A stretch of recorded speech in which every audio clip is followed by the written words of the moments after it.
இன்றைக்கான மினி விலாகில் நம்ம என்ன பார்க்கலான்னு பார்த்தீங்கன்னா, வீட்டில் இருக்கிற தக்காளியை வச்சு எப்படி நம்ம தக்காளி செடி வளர வைக்கலான்னு பார்க்கலாம். அதுக்கு நான் எடுத்துக்கிறது பார்த்தீங்கன்னா 10 இன்ச்சு பாட்டில் எடுத்துக்கிட்டேன். பாட்டிங் மிக்ஸு நம்ம நார்மல் பாட்டிங் மிக்ஸ் தான். என்னென்னு பார்த்தீங்கன்னா, கொக்கோபீட் ஒரு பங்கு, ரெட் சாயில் ஒரு பங்கு, தொழு உரம் ஒரு பங்கு, வெர்மி கம்போஸ்ட் ஒரு பங்கு. அடுத்தது வந்துட்டு வேப்பம் புண்ணாக்கு சேர்த்துருக்கு ஒரு கைப்பிடி அளவு, உயிர் உரம் வந்து ஒரு 2 ஸ்பூன் சேர்த்துருக்கு. எல்லாத்தையும் மிக்ஸ் பண்ணிவிட்டு நம்ம நார்மலாக தக்காளி இருக்குது இல்லைங்களா வீட்டில், அந்த தக்காளியை எடுத்து நல்லா பிழிஞ்சு விட்டாச்சு. நல்லா பழுத்த தக்காளியாக எடுத்துக்கோங்க. அதை நல்லா பிழிஞ்சு விட்டு மேலே கொக்கோபீட் போட்டு இந்த மாதிரி லைட்டாக தெளித்து விட்டுருங்க.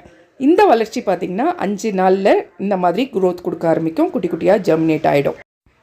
இப்போ இந்த டைமில் ஜெர்மினேட் ஆகிடுச்சு பாருங்கள், 2 இலை வந்துருச்சு இல்லை. இந்த டைமில் நம்ம வெயிலில் வைக்கலாம். வெயிலில் வச்சா நல்ல க்ரோத் இருக்கும். அடுத்தது ஒரு 5 நாளில் பார்த்திங்கன்னா இந்த மாதிரி 4 இலைகள் வந்திருக்க ஆரம்பிக்கும். இப்போ வந்து ஒரு 25 நாள் கழித்து பார்த்திங்கன்னா நல்ல ஹைட்டு வந்திருக்கும். அதுக்கப்புறம் நம்ம செடியை ஒன்று